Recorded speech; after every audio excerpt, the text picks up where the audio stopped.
Bonjour à tous. Alors aujourd'hui on va faire la correction du devoir maison sur les probas, que je vous avais donné aux deux classes, seconde A et seconde B. D'accord? Je vous ai pas encore rendu le devoir maison, c'est long de récupérer tout ce que vous m'avez donné, donc je m'en occuperai ce week-end. D'ici là, vous pouvez regarder la correction, vous savez ce que vous m'avez envoyé, ça vous donnera une idée du résultat que vous avez. J'en profite pour dire qu'à partir du moment où cette vidéo sera en ligne, le rendu des devoirs sera trop tard. Déjà, je vous rappelle que vous avez, pour beaucoup de ceux qui ne m'ont pas rendu, au moins 3 jours de retard. Voilà, donc c'est parti, on passe tout de suite à l'exercice 1. On s'intéressait à une classe qui comptait 30 élèves, avec 20 élèves qui étudient le portugais, 15 le néerlandais, et 8 qui vont étudier les deux langues. D'accord? On a deux événements, l'événement B et l'événement D. D'accord? L'élève étudie soit le portugais, soit le néerlandais. La première chose qu'on vous demandait, c'était que représentait l'événement B inter D. D'accord? Ce symbole, c'est inter, l'intersection. Je vous rappelle, la définition de l'intersection, c'est quand vous avez deux événements. L'intersection de ces deux événements, c'est l'ensemble des issues, donc des réponses possibles, qui réalisent ces deux événements-là. D'accord? Que ce soit l'un et l'autre. Donc B inter D, ça veut dire que l'élève étudie le portugais et le néerlandais.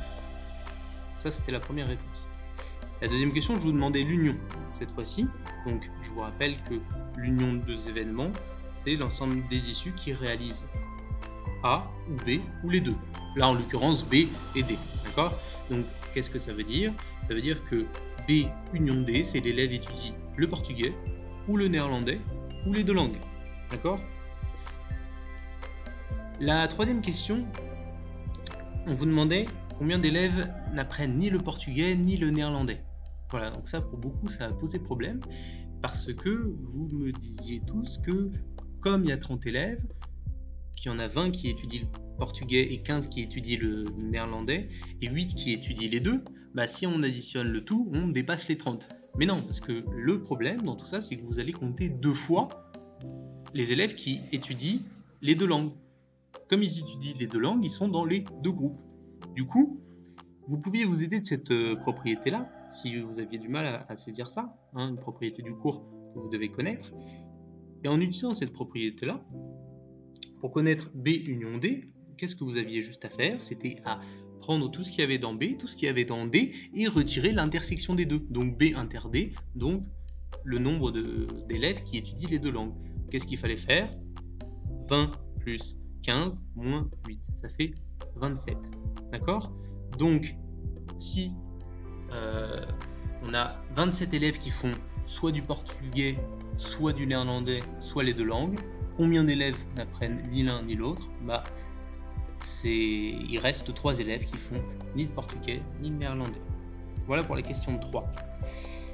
Enfin, la question 4, je vous demandais juste, il fallait juste revoir les définitions aussi, quel était l'événement contraire de B. Bon, pour voir l'événement contraire de B, reprenons l'événement B. Donc B, c'est l'élève étudie le portugais. Donc l'événement contraire, c'est l'événement qu'on note B bar. Attention, je vous laisse cette notation. B bar, c'est l'événement qui va être contraire à B. Bon, B, c'est l'élève étudie le portugais. B bar, ça va être l'élève n'étudie pas le portugais. Donc voilà pour ce premier exercice, qui était pas si compliqué que ça. Et on va passer maintenant au second, qui est celui-ci. On est en période de confinement, on a Grégoire et Lou qui imaginent un jeu pour savoir qui fera le ménage. Un sac contient des jetons triangles ou ronds de couleur verte, rouge ou noire. Il y a 10 jetons verts, donc 4 triangles. 10 des 12 jetons sont rouges, 10 des 12 jetons rouges sont triangles et 14 des 18 jetons noirs sont ronds. D'accord? Donc il tire un jeton hasard, s'il pioche un jeton triangle noir ou un triangle vert, il fait le ménage. Bon. D'accord? Là, vous aviez deux manières de faire. Dans l'exercice que tel que je vous ai posé la question, vous pouviez utiliser soit un arbre pondéré, soit un tableau pour me donner le nombre de jetons. Alors, je vais vous faire la correction avec un tableau à double entrée. C'est ce qu'on a eu le temps de voir ensemble. D'accord? Les arbres, on n'a pas eu le temps de le voir, mais c'est pas très grave. Voilà, si on a eu le temps de faire le tableau, c'est déjà pas mal. Voilà comment il fallait faire le tableau. Vous auriez pu inverser triangle rond avec noir, rouge et vert, hein, mais en tout cas, voilà, il me fallait mettre d'un côté les couleurs et de l'autre la forme du jeton. Et après, vous n'aviez plus qu'à lire. En fait, tout était écrit dans l'énoncé. En gros, on vous demande, pour cette première question, de le remplir, en fait, le tableau. Donc, par exemple, là, on vous dit que il y a 10 jetons verts, et dans ces 10 jetons verts, il y en a 4 qui sont triangles. Donc, plus qu'à remplir. Vous savez que du coup, hein, vous pouvez remplir tout seul qu'il y a 6 jetons ronds.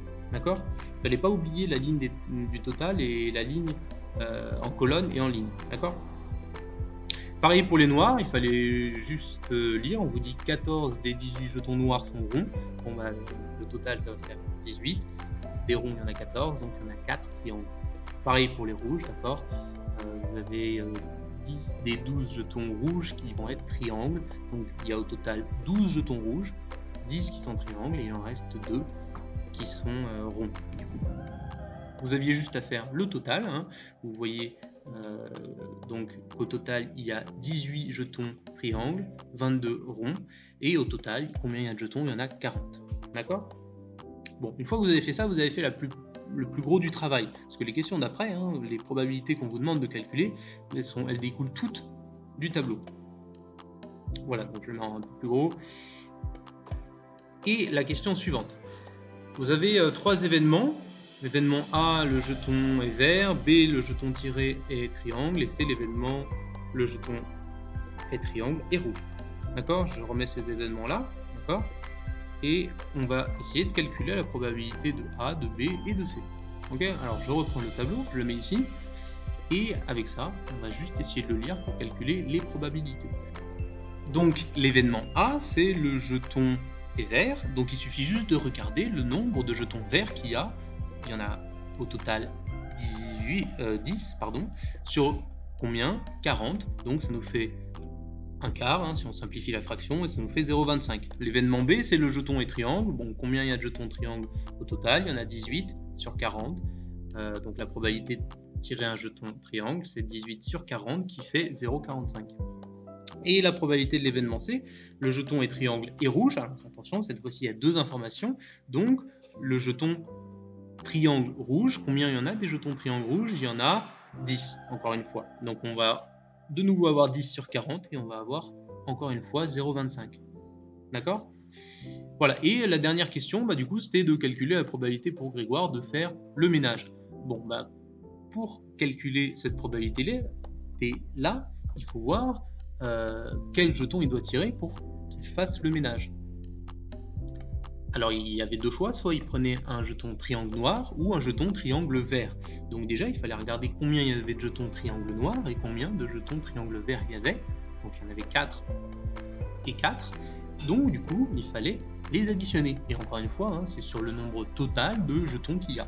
La probabilité, je l'ai noté petit p, je peux le noter comme ça. Vous auriez pu aussi me donner, m'écrire un événement, par exemple me nommer l'événement D, Grégoire tire un jeton qui lui fait faire le ménage, ça aurait pu être ça, ou le nommer petit p comme moi. Donc du coup ça nous fait 4 plus 4 sur 40, 8 sur 40, et ça nous fait 0,1. D'accord? C'est pas des pourcentages, vous ne me le mettez pas en pourcentage. Si on vous demande la probabilité, vous me donnez la réponse en probabilité. Voilà, du coup on va s'arrêter là pour les probabilités. D'accord? Ça va être la fin pour ce chapitre-là. Attention, le prochain chapitre, ça va être à vous de le travailler. On va essayer de le travailler à distance. Il y a au moins 1 ou 2 chapitres entiers qu'on va être obligé de faire de cette manière-là.